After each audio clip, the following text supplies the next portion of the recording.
శ్రీకాకుళం జిల్లా అంతటా ఉగాది వేడుకలు వైభవంగా జరిగాయి. శ్రీకాకుళం నగరంలో డే అండ్ నైట్ జంక్షన్లో ఉన్న శ్రీ విజయ గణపతి ఆలయంలో శాస్త్రోక్తంగా పూజలు, అభిషేకాలు, అర్చనలు నిర్వహించారు. ఉగాది ప్రత్యేకతను విజయ గణపతి ఆలయం ప్రధాన అర్చకులు శ్రీధర్ శర్మ మీడియాకు వివరించారు.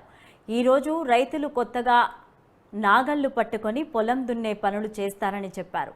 శ్రీకాకుళం జిల్లా వ్యాప్తంగా ఉన్న ప్రముఖ ఆలయాలైన శ్రీ కూర్మం, శ్రీముఖలింగం, అరసవెల్లి, శ్రీ సూర్యనారాయణ స్వామివారి ఆలయాల్లో తెల్లవారుజాము నుంచే భక్తుల రద్దీ దృష్ట్యా దర్శనానికి ప్రత్యేక ఏర్పాట్లు చేశారు.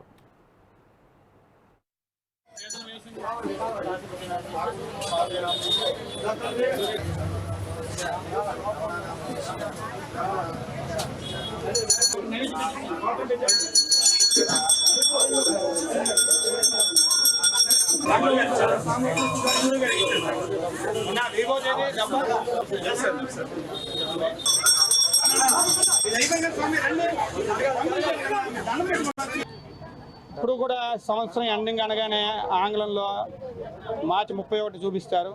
కానీ మన ఉగాది అనేటువంటిది ఏప్రిల్లో వస్తుంది.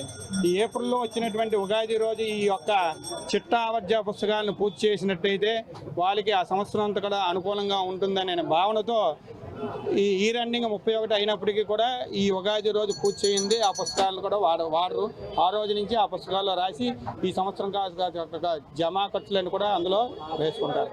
ఇకపోతే ఉగాది అనేటువంటిది ఈ యొక్క ప్రకృతిలో మార్పు వచ్చి సూచకంగా ఈ యొక్క వేడిగాలులు, చల్లగాలులు కూడా మనకి సూచన చేస్తాయి.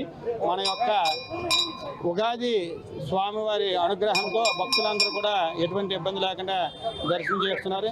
ఇకపోతే ఈ సంవత్సర ఫలితం ఎలాగుందంటే రాజు కుజుడవడం వల్ల, మంత్రి శని అవడం వల్ల ఈ సంవత్సరం రాజకీయాలు తారాస్థాయికి చేరుకొని ప్రభుత్వాలు ప్రకటించినటువంటిది వాళ్ళకి ఇబ్బంది అయినప్పటికీ ఆ పథకాలను అమలు చేయాలని తీవ్రంగా కృషి చేస్తారు.